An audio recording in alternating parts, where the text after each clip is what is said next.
I am Ethan, 32 years old. Exactly 3 days after I almost died on an operating table, my own brother uninvited me from our family Christmas dinner because I did not fit his high society aesthetic.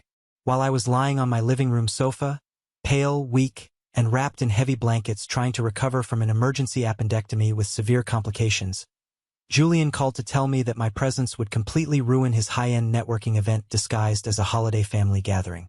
He actually said the words out loud to me. He said, "It is no place for losers, Ethan. You will just embarrass yourself." He let out a short, dismissive laugh right before he hung up the phone. But there is one massive, earth-shattering thing Julian and my entire family chose to ignore in their pursuit of social climbing. They did not know the quiet, unassuming guy they treated like a peasant was the very foundation holding up their entire luxury lifestyle. They did not know I was a highly paid ghostwriter for Silicon Valley tech CEOs, pulling in 7 figures a year. And more importantly, they completely forgot that the money paying for his kid's elite private school and his wife's brand new Porsche was coming directly from my personal bank account. And right now, as they scramble and beg, watching their perfect world burn to the ground, they are finally learning the true cost of their arrogance. Before I tell you exactly what happened and how I watched his house of cards collapse into absolute ruin, please hit that like button if you believe in justice and karma. And do not forget to let me know where you are watching from in the comments below. Your support means everything to me. Now, let us go back to the exact moment the illusion shattered. The notification sound on my phone felt like a physical blow to the head. My skull was pounding with the relentless rhythm of a jackhammer. I was lying in the fetal position on my living room sofa, surrounded by a fortress of used tissues, empty mugs of lukewarm herbal tea, and a bottle of prescription painkillers that barely took the edge off. The surgery had been completely brutal. There was a minor infection, a delayed healing process, and the recovery time felt like dragging myself across miles of broken glass. I felt incredibly weak. I felt small. I reached for the phone on the coffee table, my hand trembling slightly from the sheer physical exhaustion of moving a single muscle. The screen lit up brightly with the name Julian. A small, pathetic wave of relief actually washed over my chest. Finally, my older brother was checking on me. I had texted him and his wife, Victoria, right before the anesthesia pulled me under, and again when I finally got back to my house. I had received a cold, thoughtless thumbs-up emoji from Victoria and absolute radio silence from Julian. But now he was calling. I foolishly thought he cared. I cleared my dry, scratchy throat and answered the phone. I told him I was finally back home and that the last few days had been rough. I tried to tell him about the infection, but Julian cut me off before I could even finish my sentence. His voice was crisp, highly energetic, and completely devoid of any human concern. He sounded like he was walking briskly through a busy office or a shopping mall. He loudly announced that he and Victoria were finalizing the Christmas Eve dinner list and had expensive caterers arriving in an hour for a mandatory tasting menu. The painkillers made my brain incredibly slow to process the massive shift in his tone. I told him I was not sure what I could bring this year since standing by a hot stove was completely out of the question for my stitches. But I proudly mentioned I had already ordered the expensive vintage wines Victoria always liked for the family gift exchange. There was a pause on the line. It was a heavy, pregnant silence that felt sharper than the fresh surgical incision on my abdomen. Julian let out a loud, theatrical sigh. It was the fake, sympathetic noise he always made right before doing something incredibly selfish and calculating. He told me they were making some drastic changes to the guest list this year. He said the vibe was going to be entirely different, very high-end, exclusive. Victoria had invited Eleanor, the vice president of her massive real estate firm, and Julian was bringing in 2 wealthy angel investors for his brand new business venture. I shifted my legs on the sofa, wincing at the sharp, burning pull in my side, and told him that sounded like a very intense evening. I promised I would just sit quietly in the corner of the room. I told him I would not be in the way of his VIP guests. I told him I just really needed to be around my family because being alone in a quiet house while recovering from a major surgery was starting to take a dark toll on my mental health. Julian sighed again, much louder this time. It was an impatient, highly irritated sound clearly indicating I was being a burden. He told me I was not listening to him. He said this was absolutely not a family potluck. This was a critical networking event disguised as a Christmas party, and appearance was everything in the business world. And frankly, he said, looking at how I had been looking lately, I just did not fit the exclusive aesthetic they were building. My breath hitched in my throat. The pain in my stomach vanished, replaced by a cold shock. I asked him exactly what he meant by that. He took on that lecturing, condescending tone I had absolutely hated since we were children. He pointed out that I work from home. He noted that I live in cheap sweatpants and drive a beat-up Honda Civic. He said I was comfortable in my mediocrity, but the people coming to his house were absolute sharks. They were winners. He said Victoria was deeply stressed about making a perfect impression, and having her brother-in-law sitting in the corner looking like a sick ghost who had not brushed his hair in a week was absolutely not the image they were projecting to the world. Then came the final, brutal blow. He called me a stagnant loser. He told me to stay home, pop my pills, and said they might send over some cold leftovers if there were any remaining. The line went dead. He hung up on me. I stared at the black screen of my phone. The reflection showed a pale, tired man with dark, heavy circles under his eyes. I dropped the phone onto the carpet and closed my eyes tightly. Hot tears leaked out despite my best efforts to stop them. It was not just the cold rejection from my own brother. It was the absolute audacity, the blinding ignorance, the sheer cruelty of kicking a man while he was bleeding on his couch. But to understand why his cruel words cut so deeply into my soul, and why that luxury Porsche was about to be hooked up to a tow truck in front of his wealthy friends, we have to go back to the beginning. We have to look at the massive mountain of debt I had been silently carrying for him. Growing up in our suburban household, the dividing line between Julian and me was drawn in thick, permanent marker from day one. Julian was the undisputed golden child. He was the high school quarterback, the prom king, the kid with the charismatic million-dollar smile who could charm a strict math teacher into bumping a failing grade up to a passing one just by asking about her weekend plans. I was the quiet one in the background, the invisible bookworm, the kid who stayed in his small bedroom building custom computers and writing long stories while everyone else was at football games. Our parents, Arthur and Beatrice, absolutely adored Julian. They looked at him and saw a future Fortune 500 CEO, a man destined for incredible greatness and massive wealth. They looked at me and saw a pleasant afterthought, a backup plan they never intended to use. When it came time for college, the blatant favoritism hit a terrifying peak. My parents quietly liquidated a massive chunk of their retirement accounts and took out a dangerous second mortgage on our childhood home to send Julian to an incredibly expensive, out-of-state private university. They justified it by saying Julian needed access to the right network of elite people. When my turn came to apply for schools, my father handed me a cheap, glossy brochure for the local community college and told me that hard work and student loans build strong character. I did not throw a tantrum. I worked exhausting night shifts at a greasy diner to pay for my tuition in cash. I did not complain to anyone. I just put my head down, studied late into the night, and worked. Over the next decade, Julian systematically burned through every single advantage handed to him on a silver platter. He started a luxury watch brand that went violently bankrupt in less than 14 months. He tried to launch a massive tech startup incubator without knowing a single line of computer code. My parents bailed him out every single time the walls closed in. They even sold a beautiful piece of lakefront land my grandfather had specifically left for both of us, entirely to fund Julian's empty business visions. Meanwhile, I quietly built my own highly lucrative career from my living room. I became a highly sought-after ghostwriter. I took the raw, chaotic, disorganized thoughts of brilliant but terribly inarticulate tech founders and turned them into massive best-selling books and polished Forbes articles. My hourly rates became absolutely astronomical, but my personal lifestyle remained completely invisible. I bought a modest, heavily insulated, paid-off house in a quiet neighborhood. I aggressively maxed out my 401k and my investment portfolios. I drove a highly reliable 10-year-old car.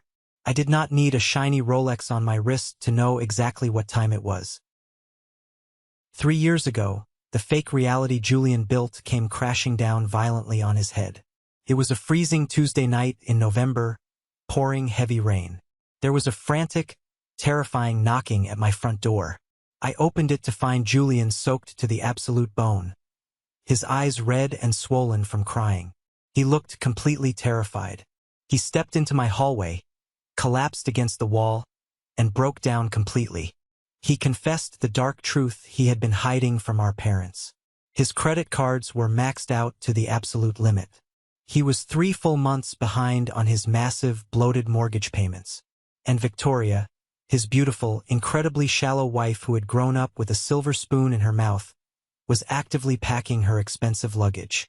She was threatening a messy divorce and preparing to take their 2 young kids, Leo and Chloe, back to her wealthy parents' estate in Connecticut. Julian grabbed my shirt with both hands. He was violently sobbing, begging me for financial salvation. He said he just needed a short runway to get back on his feet. He swore he had a brand new project, a guaranteed massive success, but he needed time to secure the investor capital. He looked me dead in the eye and told me I was the only person in the entire world he could trust with his life. I looked at my older brother, a man who had every single advantage in the world handed to him, now reduced to a pathetic puddle of water and tears on my hardwood floor.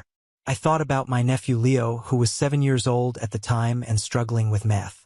I thought about my sweet niece Chloe, who was 5 and loved to draw. I could not let those innocent kids lose their family home and face the trauma of a bitter divorce. So, against my better judgment, I made a strict financial deal with him. I flatly refused to hand Julian a blank check or deposit money directly into his account because I knew it would instantly vanish into expensive business lunches and bad investments. Instead, I told him I would directly cover the absolute essentials to keep Victoria from walking out the door. I set up direct, recurring electronic transfers from my bank account to the elite private school Leo and Chloe attended. And, to keep Victoria's fragile public image intact so she could drive to her high-end real estate showings, I completely took over the massive monthly lease on her brand new Porsche Macan. I did it out of pure love. I did it because family is supposed to protect each other when the storm hits. But I quickly learned that gratitude has a very short, highly perishable shelf life. As the stressful months turned into long years, Julian never got a real, steady job. He vaguely called himself a freelance consultant. He never paid me back a single dime of the money I was bleeding for him. Worse, the entire family dynamic shifted drastically. The desperate humility he showed on my floor that rainy night completely vanished, quickly replaced by a toxic, unbearable sense of entitlement. They stopped saying thank you when the bills were paid. They stopped inviting me over for dinner unless they desperately needed free tech support for their computers or someone to watch the kids for free while they attended expensive charity galas. The real, undeniable breaking point started showing its ugly face around the holidays. Last Thanksgiving, we were all gathered at my parents' house for a massive dinner. I had quietly paid for the giant organic turkey and the expensive imported wine Victoria specifically requested, though no one mentioned that fact at the table. We were sitting around the dining room when my father, Arthur, looked at Julian with pure, unadulterated admiration. "Julian is really scaling up his operations this quarter," my dad said proudly to the room. "That new LLC is going to change everything for the family." Then my father looked directly at me, a tight, incredibly polite smile plastered on his face. "And Ethan, are you still doing that typing thing? Writing those little blogs for people on the internet?" I gripped my heavy silver fork under the table until my knuckles turned pure white. I took a deep breath, nodded calmly, and said yes, I was still writing to pay the bills. Victoria let out a small, highly condescending tinkling laugh from across the table. "It is honestly cute that you have a little hobby to keep you busy, Ethan, but you really should let Julian give you some real business advice soon. You simply cannot drive that terrible old Honda forever. It literally brings down the property value of the entire neighborhood when you park it in our driveway during visits." My parents actually chuckled at her insult. Julian smirked arrogantly and took a long sip of the expensive wine I bought with my hard-earned money. I sat there in total silence. I violently bit my tongue because I loved the kids too much to start a screaming match. I spent 2 nights a week tutoring Leo in algebra over Zoom. I bought Chloe her expensive professional art supplies every single month. I constantly told myself I was protecting them from poverty. I did not realize I was actively funding a massive delusion. I was paying top dollar for the very bullets they were confidently shooting into my back. And now, lying on my couch, recovering from major abdominal surgery, Julian had just pulled the trigger and banished me from the family. The physical, burning pain in my surgical wounds was completely eclipsed by a cold, deeply hollow ache spreading rapidly through my chest. I sat up on the sofa, aggressively wincing as the fresh stitches pulled tight against my skin. A low, incredibly dangerous simmering heat started to build deep inside my core. It had absolutely nothing to do with a post-op fever. It was pure rage. It was crystallized, absolute, uncompromising rage. He knew I was completely alone in this house. He knew I was hurting physically and mentally. And he tossed me away like expired garbage simply because my comfortable clothes did not fit his fake millionaire aesthetic. I picked my phone back up from the carpet and opened the Instagram application. Right at the very top of my timeline feed was a brand new story posted by Victoria just 20 minutes ago. I tapped the glowing circle. It was a slow panning video of their massive, heavily decorated living room. The exact room I had kept the bank from foreclosing on. It was completely decked out in custom gold and white decorations that probably cost thousands. A towering, professionally decorated Christmas tree reached the high vaulted ceiling. Soft, expensive classical music played warmly in the background. Across the bottom of the screen, Victoria had proudly typed a glowing caption. Prepping for the biggest night of the entire year. Exclusive VIP guest list only. High life success. No negativity allowed. I watched the short video loop 3 times in total silence. No negativity allowed. I knew exactly what that meant. That was their new code word for me. I zoomed in on the video with 2 fingers. I saw the highly expensive Italian leather sofa I had helped them pick out and indirectly paid for. I saw little Leo running happily past the camera lens wearing his expensive, custom-tailored St. Jude's Preparatory Academy winter uniform. My thumb hovered dangerously over the glowing screen. Julian called me a loser on the phone. He called me totally stagnant. He confidently said I did not fit in with the winners of the world. I closed the Instagram app and immediately opened my highly secure banking portal. I bypassed my standard checking account. I scrolled quickly past my massive, diversified investment portfolios and my high-yield savings accounts. Numbers so large Julian could not even fathom them in his wildest, most desperate dreams. I firmly clicked on the Settings tab labeled Scheduled Recurring Transfers. There they were, the 3 glowing life support machines keeping his fake, plastic world breathing. Recurring monthly automated transfer, $3,200. Reference note, Leo and Chloe private tuition. Recurring monthly automated transfer, $1,150. Reference note, Victoria Lease Portia McCung. Recurring monthly automated transfer, $500. Reference note, Emergency Family Support Groceries. For 3 long, agonizing years, I had been the silent, invisible engine powering their arrogant success. I whispered his cruel words to the empty living room. Stagnant. Loser. A cold, hard, deeply unsettling smile touched my lips. It was absolutely not a happy smile. It was the precise smile of a master demolition expert looking at a condemned building right before pushing the detonator. Julian desperately wanted an exclusive Christmas for winners. He wanted a flawless aesthetic. Fine.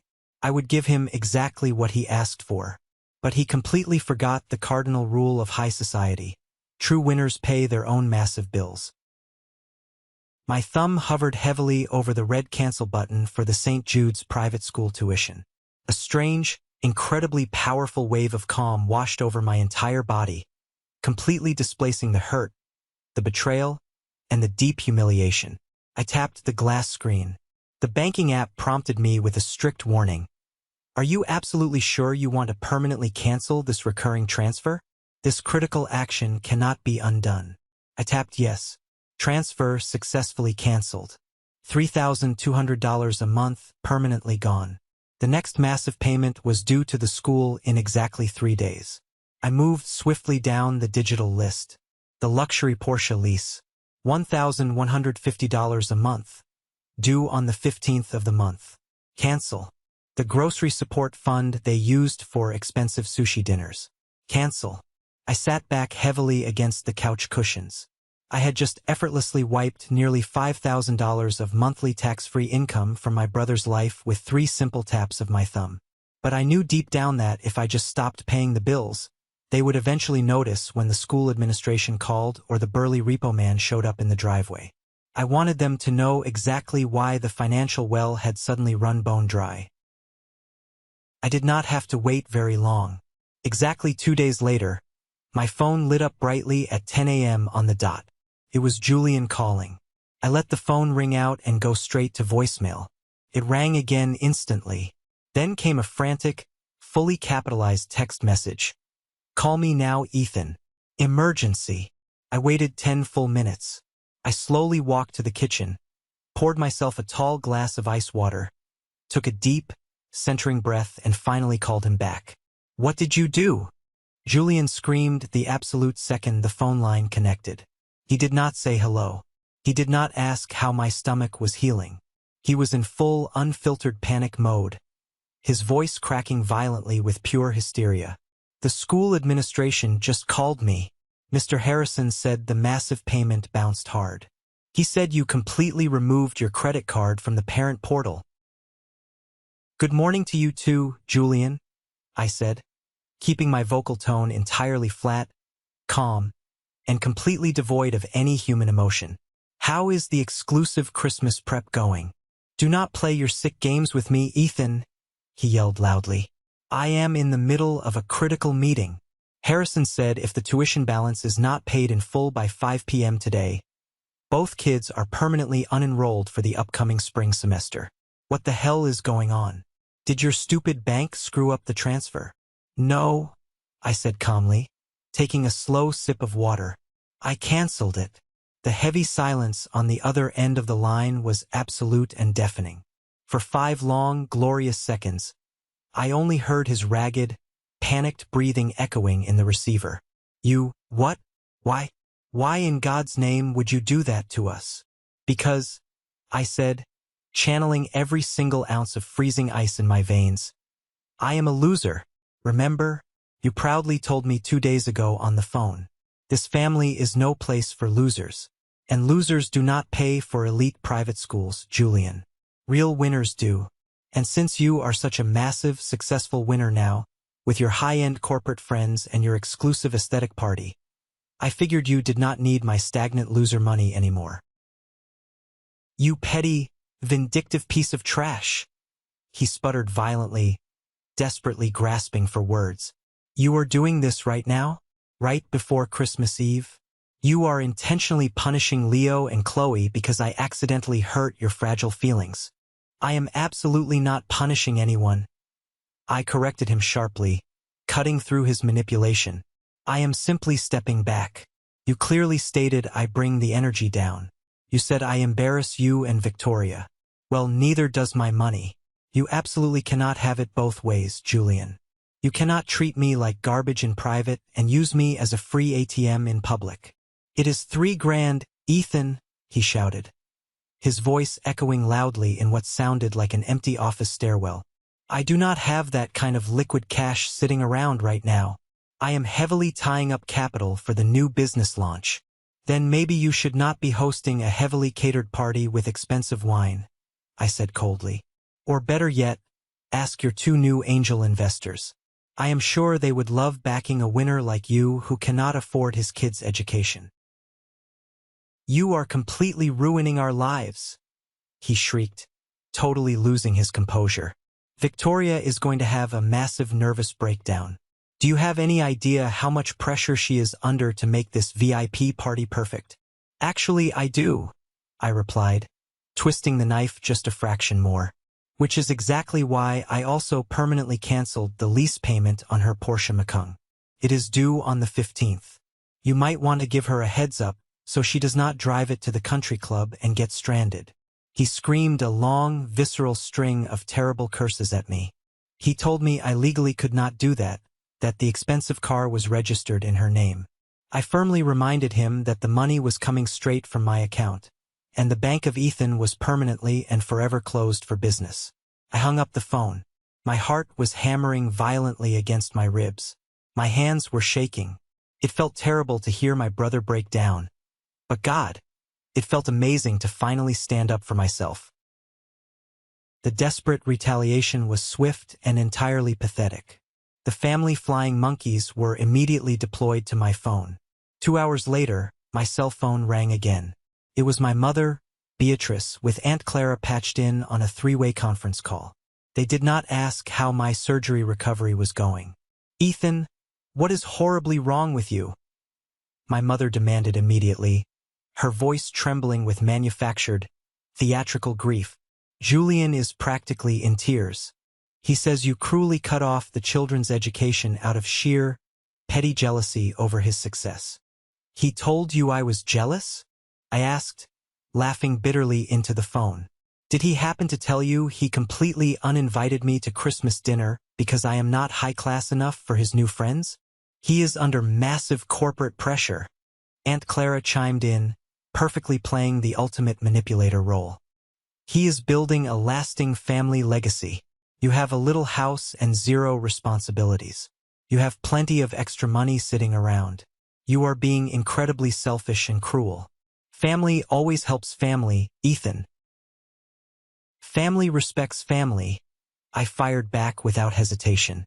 "If his legacy is so incredibly strong, he can pay his own bills." I hung up on them and blocked both numbers. But Julian was not done. He was dangerously desperate. The next morning, I woke up to an urgent, red-flashing fraud alert from my premium credit card company. Someone had just attempted to charge $4,500 at a high-end designer clothing boutique in the city. My blood ran completely cold. It was an emergency backup card I had given Julian 2 full years ago when his old car broke down in the middle of nowhere. I had explicitly told him to destroy the plastic card immediately afterward. I called the bank's fraud department immediately. The security agent confirmed the physical card was not present. Someone had manually entered the numbers online. Julian was actively trying to steal from me to buy luxury gifts to save face for his party. I told the bank it was massive fraud. I canceled the card permanently and filed a report. That was the exact moment any lingering trace of guilt I had evaporated into thin air. This was absolutely not just a sibling rivalry anymore. This was calculated financial abuse. This was felony theft. And I was going to burn his entire fake facade to the ground. The burning anger inside me rapidly crystallized into pure, cold, strategic focus. If Julian wanted to aggressively play the role of a high-society tycoon who answered to no one, I was going to treat him exactly like a defaulting corporate business partner. I picked up my phone and immediately called my closest friend from college, Marcus. Marcus is a senior corporate litigator downtown, a brilliant, terrifying shark in a tailored suit who absolutely does not tolerate nonsense from anyone. I carefully explained the entire messy situation to him over the phone. I told him every detail about the canceled school tuition, the Porsche lease, the ridiculous Christmas party, and the shocking attempted credit card fraud from that morning. Marcus listened in total, unbroken silence until I finished my entire story. "You have been blindly giving him how much money?" Marcus asked, his deep voice completely deadpan and serious. "I have a highly detailed spreadsheet," I said confidently. I opened my laptop computer and pulled up the meticulous financial records I had kept strictly for tax purposes. Every single tuition payment, every luxury car lease payment, the emergency cash loans he solemnly swore he would pay back, even the expensive vet bills for Victoria's purebred dog. It totals out to roughly $150,000 over the last 3 years. Marcus let out a low, impressed whistle through the phone. "Did he ever put in writing that these transfers were loans and not gifts?" "Yes, absolutely," I replied, quickly pulling up my archived text messages on the cloud. 3 years ago, quote, "I will pay you back every single cent, Ethan. I just need time to scale." and I have dozens of other messages over the years explicitly acknowledging the mounting debt. Perfect, Marcus said, and I could practically hear the dangerous, predatory smile forming in his voice. We are drafting a formal legal demand for complete repayment. I want all $150,000 fully accounted for in the document. It obviously won't force him to write a massive check today, but it legally freezes him in place. If he tries to quietly sell the house or take out another line of credit to survive, this demand letter will act as a massive, immovable roadblock. When exactly do you want it delivered to his house? Christmas Eve, I said instantly, without a second of hesitation. He specifically wants an exclusive, high-end Christmas party for his VIP guests. Absolutely nothing says high society quite like a uniformed legal courier showing up at your front door during appetizers. While Marcus went straight to work drafting the devastating legal strike, I started closely monitoring the massive cracks rapidly forming in Julian's perfect, plastic world. Without my constant stream of money, the financial pressure was crushing them instantly. The private school had clearly given them a short grace period to find the funds, but the toxic rumors were already starting to spread rapidly among the wealthy parents. I knew this for a fact because Sarah, a longtime family friend who always hovered closely around Victoria to soak up the leftover glamour, sent me a highly suspicious text message. Hey Ethan, I just heard you are not coming to the big party. So sad to miss you. By the way, is Julian's new business doing okay? Victoria was acting super weird and stressed at lunch today at the club. I did not reply to her message. I let them sweat in silence. But my growing curiosity got the better of me, so I logged into a hidden burner Facebook account I strictly used for local neighborhood watch updates. I went straight to the gated community's private, members-only group page. Right there at the top, posted just an hour ago by Victoria, was a frantic, desperate listing. Selling lease takeover for 2023 Porsche Macan. Immaculate condition. We simply need to upgrade to a much larger vehicle for our growing family. Please DM for details. Serious inquiries only. Must move fast. I stared intently at the glowing computer screen. A growing family? It was a pathetic, completely transparent lie. She was scrambling for her life. The massive lease payment was due in exactly 2 days. The repo man was already circling their neighborhood, and she was desperately trying to pawn the toxic debt off on one of her wealthy neighbors before the towing company inevitably found the luxury car. They were violently suffocating under the crushing weight of their own massive lies. The shiny facade was actively cracking into a million pieces, and they were using cheap duct tape to hold the illusion together just long enough to heavily impress their VIP guests. I learned from another mutual business connection exactly who those VIP guests actually were. Victoria had invited her direct boss, Eleanor, a highly connected powerhouse vice president at the commercial real estate firm. Julian had aggressively invited 2 major angel investors, Richard and Tom, desperately hoping to secure massive funding for his empty shell of an LLC. These wealthy people absolutely did not know the real Julian and Victoria. They only knew the carefully crafted mask. They only knew the expensive imported wine, the fully catered food, and the shiny Porsche parked proudly in the driveway. I looked at the digital calendar on my desk. It was December 20th. Exactly 4 days until Christmas Eve. My surgical incision was finally healing nicely. My mind was sharper and clearer than it had been in years. I had spent my entire adult life standing quietly in the dark shadows, letting my family treat me like a disposable stepping stone. I had foolishly bought into the toxic narrative that I was just the quiet, uninteresting younger brother who was only useful when the massive bills were due. I firmly closed my laptop and looked out the living room window at the heavy falling snow. I was absolutely going to attend that Christmas party. I was not going to stay, and I was certainly not going to eat their expensive catered food. But I was going to deliver a beautiful present they would never, ever forget. I truly thought the worst of the painful betrayal was completely behind me. I honestly thought my parents blindly supporting Julian was the absolute deepest the knife could possibly go. I was so incredibly wrong. The real, horrifying truth about my family's financial loyalty was waiting patiently for me at that party.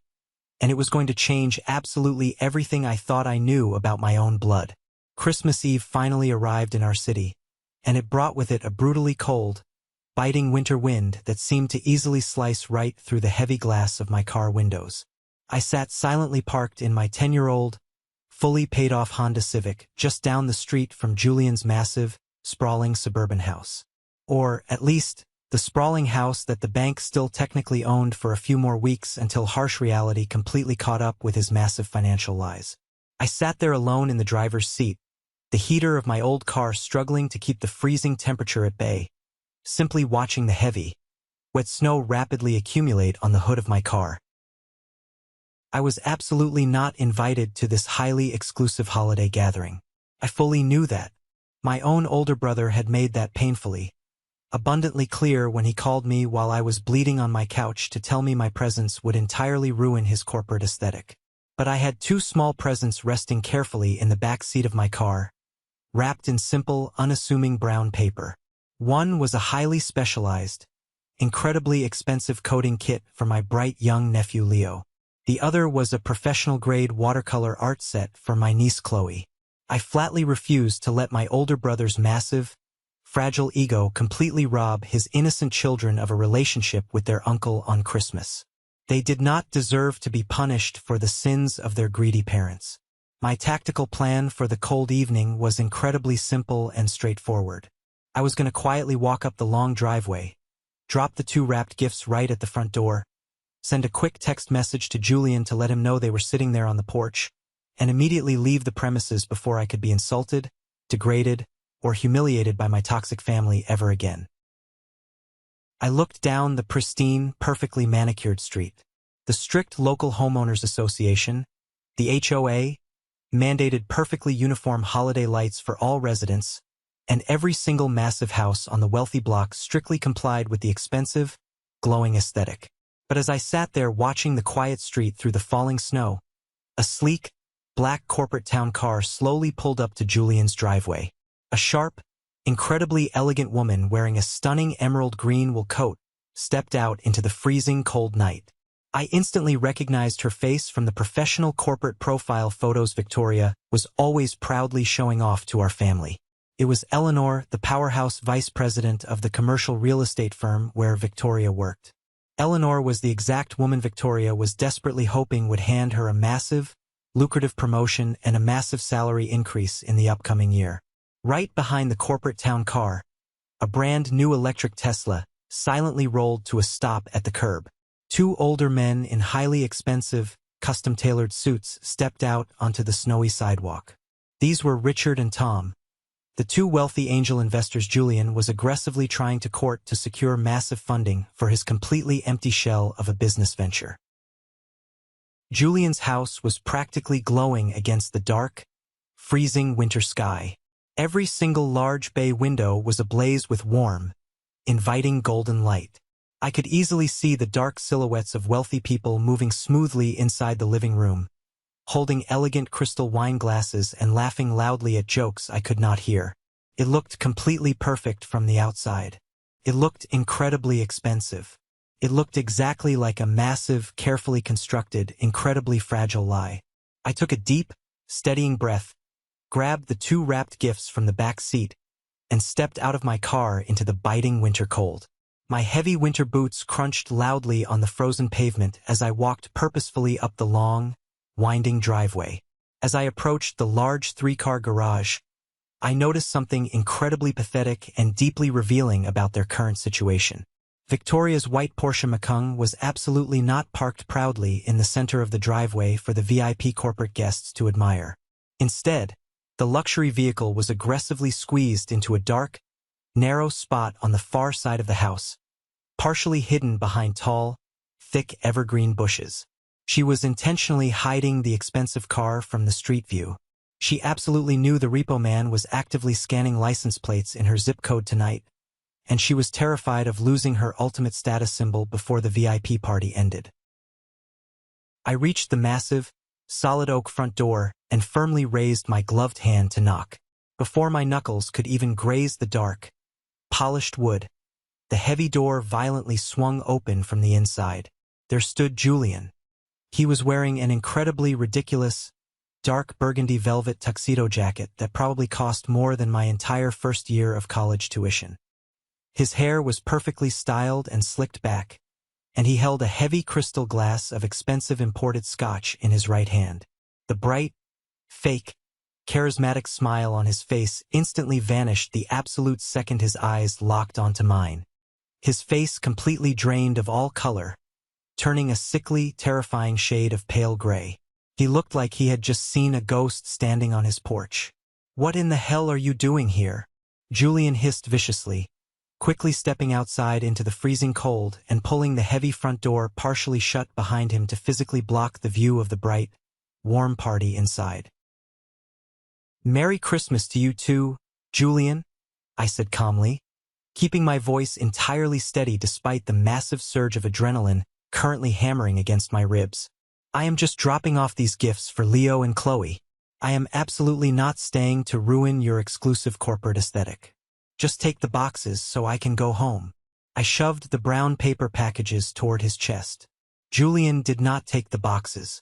He looked me up and down with pure, unadulterated disgust.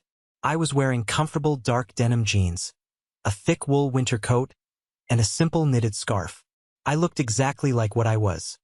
A regular, hard-working man who had just come from the cold outside. Absolutely not a wealthy socialite ready to discuss a massive real estate portfolio over imported caviar. "I explicitly told you to stay away from my house tonight," Julian whispered angrily, his eyes darting frantically in absolute panic toward the street to see if anyone was watching us. "I am actively securing my entire financial future right now. Richard and Tom are inside drinking the vintage wine right now. You absolutely cannot be seen standing on my porch looking like a homeless person. Give me the damn boxes and get off my property right now before I call the neighborhood security patrol to aggressively escort you out." Before I could even formulate a proper response to his insane, cruel threat, a sharp, highly commanding woman's voice called out from the warm foyer right behind him. "Who is at the door, Julian? It is absolutely freezing out there. Tell them to come inside and shut the door before you let all the heat out." It was Eleanor. Julian completely panicked. His eyes widened in sheer, absolute terror. He absolutely could not make a loud, aggressive scene on his front porch in front of the vice president of his wife's firm. He forced a tight, highly unnatural, grimacing smile onto his face and slowly pushed the heavy oak door wider. "It is just Ethan, my younger brother," Julian called back into the house, his voice shaking slightly with nervous, frantic energy. He reached out, grabbed my arm with a painful, vice-like grip, and violently yanked me over the threshold into the bright foyer. "Smile, drop the stupid boxes on the table, and immediately leave through the kitchen," he whispered directly into my ear, his breath smelling heavily of scotch and raw, unadulterated fear. "Do not you dare embarrass me in front of these people tonight." The overwhelming warmth of the massive house hit my cold face instantly. The air smelled strongly of fresh pine needles, expensive cinnamon candles, and high-end roasted catering. The large foyer opened directly into the expansive living room where about 15 incredibly well-dressed people were casually mingling. The loud, lively conversation in the room completely stopped. Every single pair of eyes slowly turned to look at me standing awkwardly by the front door holding two simple brown paper packages. "Ethan." Victoria suddenly appeared from the massive designer kitchen, holding a large silver tray of complicated appetizers. Her perfectly manicured face contorted into a mask of pure, absolute horror. She stared at my wet winter boots, then looked down in complete panic at her pristine, incredibly expensive white imported rug. "We absolutely were not expecting you tonight. Julian told everyone you were violently ill and highly contagious." "I am leaving right now," I said clearly, looking directly into Victoria's terrified eyes. "I am just dropping these gifts off for my niece and nephew. I absolutely do not want to interrupt your high-end corporate networking." As I turned to place the two boxes on the entryway table, I saw my parents, Arthur and Beatrice, sitting comfortably on the expensive leather sofa near the roaring fireplace. My mother's face tightened with extreme, visible disapproval. My father actually stood up, pointing a highly aggressive finger at me from across the room. Ethan, your brother explicitly told you this was a closed corporate event, my father said loudly, completely intending to publicly scold me like a disobedient child in front of the wealthy strangers. You have zero business being here tonight. Have some basic respect for Julian's important career and leave right now. You are entirely ruining the mood. I stared at my father, the man who had consistently prioritized Julian's fake success over my actual existence since I was a little boy. The man who was currently sitting in a house that I had personally saved from total foreclosure, confidently drinking expensive wine that I had purchased with my own money, aggressively telling me I did not belong in the very room my money had paid for. The absolute sheer audacity of the entire situation was intoxicating. Before I could turn around and walk back out the front door into the freezing snow, the tall woman in the stunning emerald green coat stepped directly into the center of the foyer. It was Eleanor.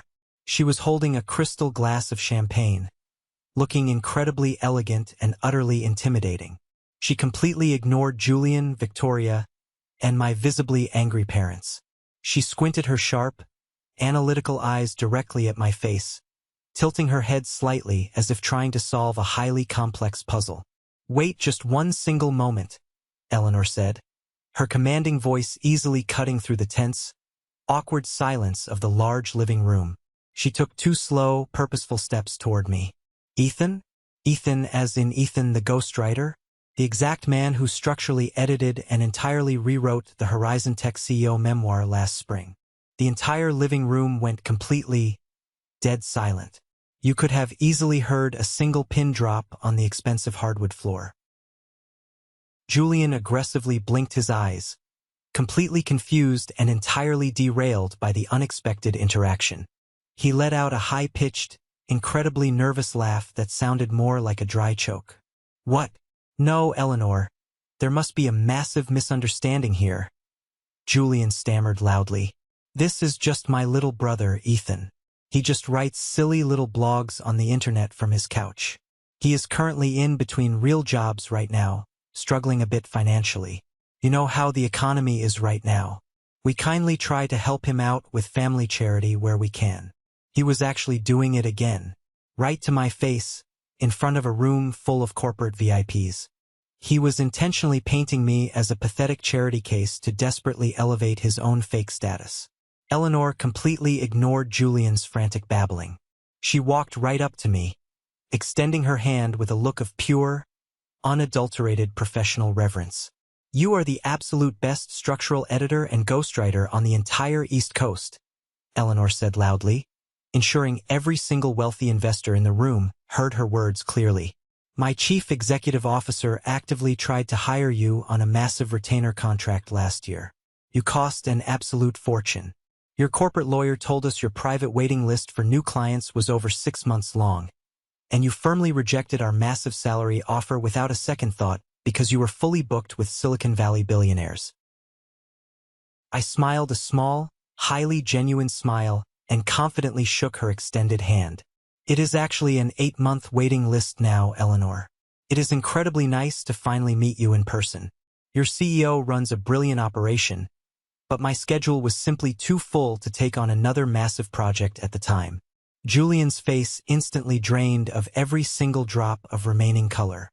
He looked like he was about to physically vomit on the white rug.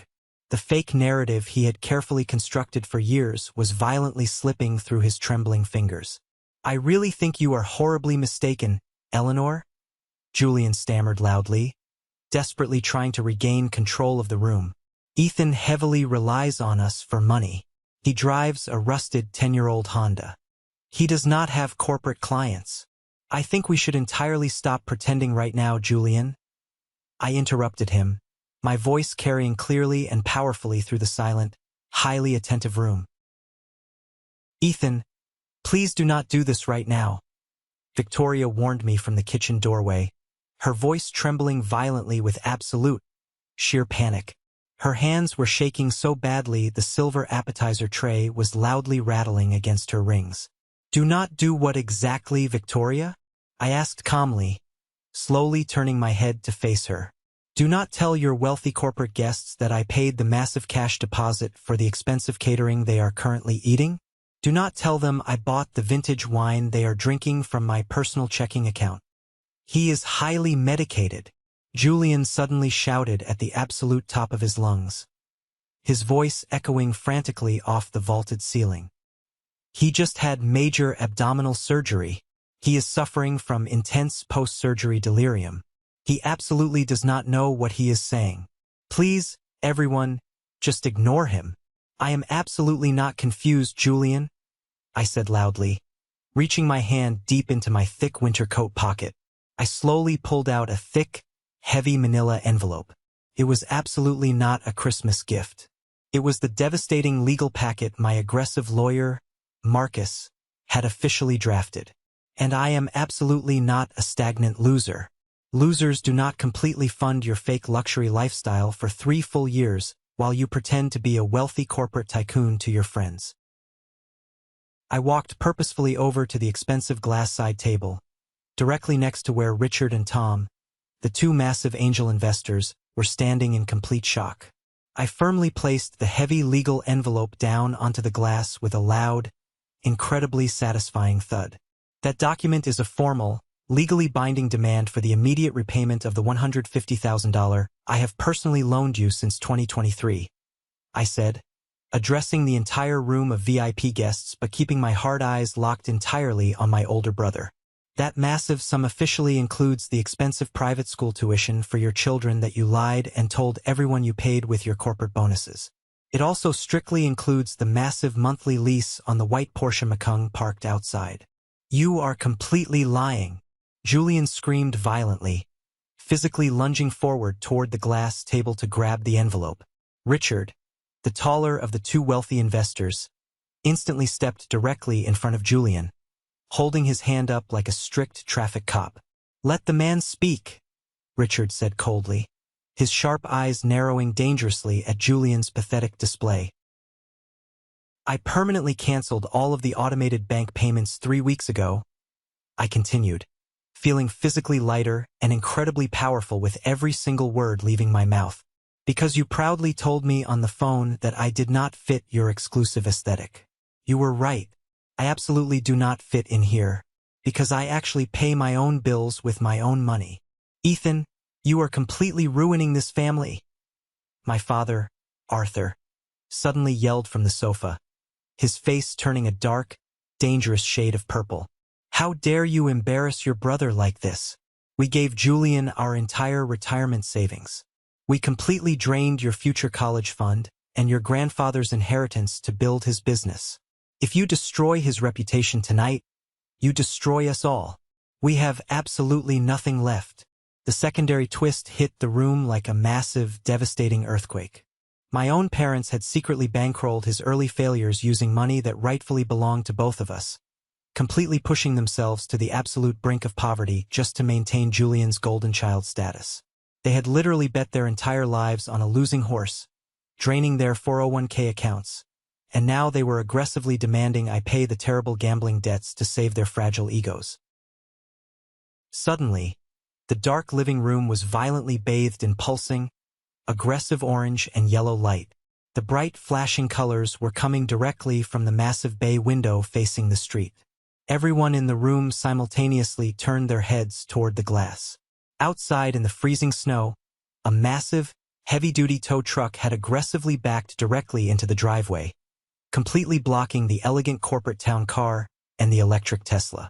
The bright flashing lights reflected sharply off the falling snow, casting a chaotic, nightclub-style strobe glow over the perfectly decorated Christmas tree inside.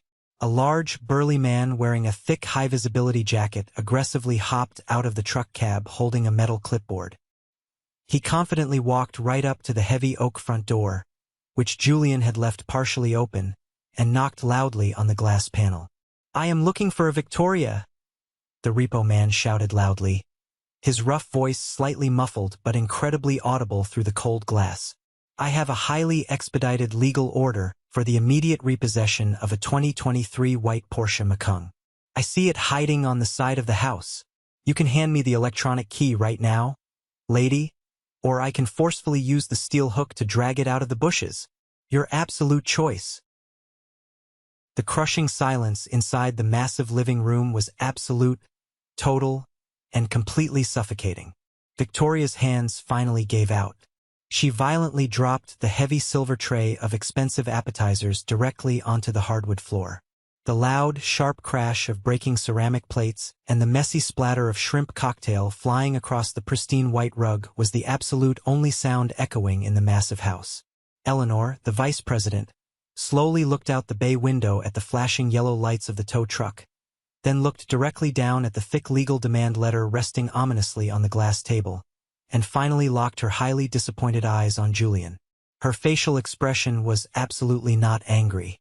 It was deeply, profoundly pitying, which was infinitely worse in the ruthless corporate world. I think we should all leave immediately, Eleanor said very quietly to the two angel investors, firmly setting her crystal champagne glass down on the nearest table. No, wait, please. Julian scrambled desperately toward them, practically crawling over the ruined shrimp cocktail, aggressively grabbing the sleeve of Richard's highly expensive suit jacket. Richard, Tom, Eleanor, please. It is a massive banking error, a complete misunderstanding. My brother is mentally unstable and trying to actively sabotage the massive deal. We can fix this right now. Richard violently shook Julian's desperate hand off his expensive suit jacket as if the fabric were suddenly covered in toxic, radioactive slime. The absolute only massive error here tonight, Julian, the investor said with freezing, calculated coldness, was you arrogantly assuming we would not run our deep corporate due diligence. We fully knew about your LLC filing status being entirely delinquent. We just attended tonight to see if you would be honest and transparent about your cash flow. Clearly, honesty is absolutely not your strong suit. Do not ever contact my corporate office again. The investors turned around and confidently walked out. They aggressively stepped right over the massive mess on the expensive rug. They walked briskly past a completely stunned, hyperventilating Julian.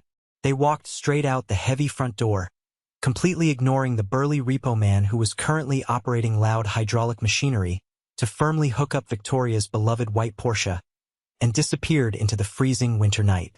I stood completely alone in the absolute center of the ruined living room. The rest of the high society crowd, the wealthy neighbors and distant corporate acquaintances, were frantically rushing to the coat closet, incredibly eager to escape the massive, radioactive awkwardness of the situation. I want a complete divorce, Victoria suddenly screamed at the absolute top of her lungs, her perfectly styled hair falling wildly in front of her face. She aggressively pointed a shaking finger at Julian. I am absolutely done with this fake life.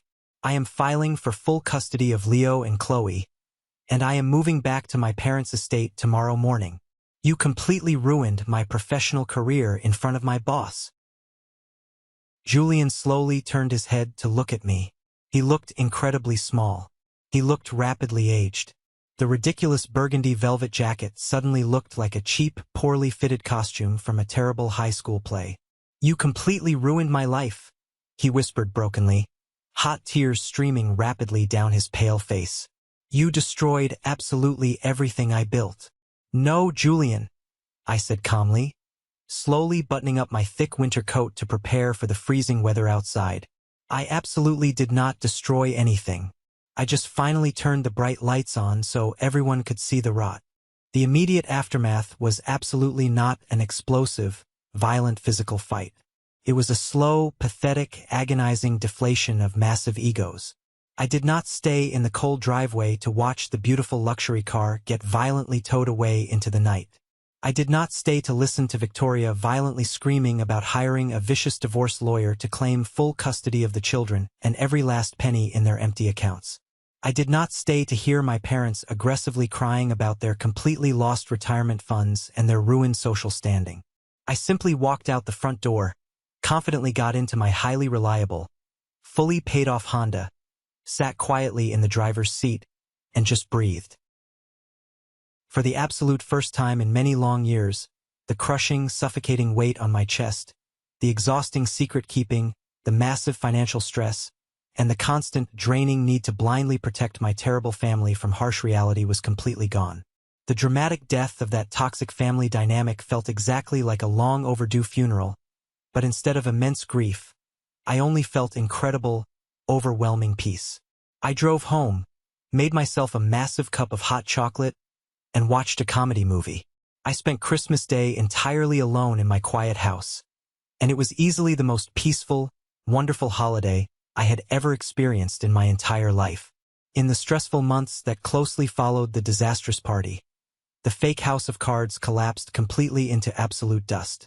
Without my massive monthly funding, and with zero wealthy investors willing to back him, Julian absolutely could not sustain the bloated mortgage. The bank aggressively pushed the house into foreclosure. They were forced to put the massive property on the real estate market in late January. It sold relatively quickly, but after aggressively paying off the massive bank debt and the numerous legal liens, strictly including the $150,000 lawsuit demand which my lawyer Marcus had filed with ruthless efficiency, they walked away with absolutely nothing but the clothes on their backs. The fake corporate dream officially died a quiet, pathetic death. Victoria made good on her loud threat. She immediately filed for divorce, demanded full custody of the kids, and moved back to Connecticut. Julian was forced to move into a tiny, incredibly depressing two-bedroom apartment near the loud city center. He finally had to get a real, grueling job. He was absolutely not a CEO. He became a mid-level, highly stressed account manager aggressively selling commercial HVAC systems over the phone. My parents were forced to quietly apply for part-time retail jobs at a local hardware store in their late 60s because they had foolishly handed Julian their entire life savings. I absolutely did not speak to a single member of my family for 6 full months. I deeply needed the physical and emotional distance.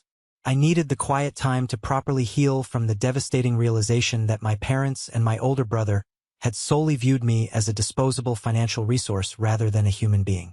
But in late April, my phone buzzed with a text message. It was absolutely not from Julian. It was from my nephew, Leo. "Can you please come to my soccer game today, Uncle Ethan? Dad says he has to work and cannot make it." I went. I sat quietly on the cold aluminum bleachers, wearing my comfortable sweatpants and a simple hoodie, proudly watching my young nephew run around on a slightly muddy, highly uneven public school sports field. He was absolutely not wearing the expensive, custom-tailored St. Jude's uniform anymore. He looked a little scruffier, a little more tired, but he also looked genuinely happier and significantly lighter. When the whistle blew and the game officially ended, he ran excitedly across the field toward me. My niece Chloe was there too, sitting quietly in the green grass, happily drawing in the exact professional sketchbook I had sent her for Christmas.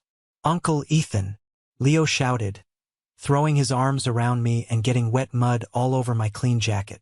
I absolutely did not care. "Hey there, buddy," I said warmly, squeezing him back tightly. "Dad told us you are secretly super rich," Leo said innocently, pulling back and looking directly up at me with massive, curious eyes. "Is that actually true?" I laughed loudly, a genuine, booming sound that felt incredibly good in my chest. "I am very comfortable, Leo. I am comfortable because I work incredibly hard every single day, and I do not buy expensive things. I absolutely do not need to impress people who do not care about me. Dad says he is really sorry." Chloe suddenly piped up, not even looking up from her colorful drawing. "He strongly told Mom he was incredibly stupid." I slowly looked up across the muddy field and saw Julian quietly standing completely alone by the chain-link parking lot fence. He was wearing a cheap, wrinkled windbreaker and stained khaki pants. He looked incredibly exhausted. He had visibly gained a significant amount of weight, and his hair was actively thinning. He was absolutely not the golden boy anymore. He was not a fake tycoon. He was just a deeply broken, heavily stressed guy working a terribly hard job to pay his child support. He saw me looking at him and slowly, highly hesitantly, raised his hand in a small wave. He did not dare come over to the bleachers. He kept his physical distance, finally respecting the massive, immovable boundary I had legally and emotionally set. I absolutely did not wave back at him, but I offered a single, firm nod of my head. It was absolutely not instant forgiveness. It will take years of consistent therapy for me to even consider forgiving that level of betrayal. But it was a solid acknowledgement that he was finally living in the real world with the rest of us. As we walked slowly toward my highly reliable, fully paid-off car, I realized something incredibly profound and important. Julian had actually been completely right about one specific thing when he called me that terrible day. That highly exclusive Christmas party was absolutely no place for losers. But standing there holding my sweet niece's small hand, knowing my mortgage was fully paid, my massive investment accounts were secure, and my conscience was entirely clear, I knew exactly who the real winner was. I was absolutely not the incredibly insecure man who desperately needed a wealthy audience to feel valuable. I was absolutely not the pathetic man who heavily relied on a rented velvet jacket and a leased luxury car to feel important in a room full of strangers. I was Ethan. I was the silent foundation. I was the ghostwriter. And for the absolute first time in my entire life, I had successfully rewritten my own story and fixed my own life first. And let me tell you, that incredible peace of mind is the absolute best aesthetic a person could ever possibly wear. Let's pause for a moment. Thank you for staying with me this far, you're truly amazing. Please help me by liking the video and commenting the number 1 below so I know you've been here with me until this point. This not only helps more people discover this story, but also lets me know that my experiences mean something to someone. Your support is the greatest motivation for me to keep sharing the rest of this journey. Have you ever faced something similar with your own family? Share your story in the comments below, and don't forget to like and subscribe so you don't miss the next journey.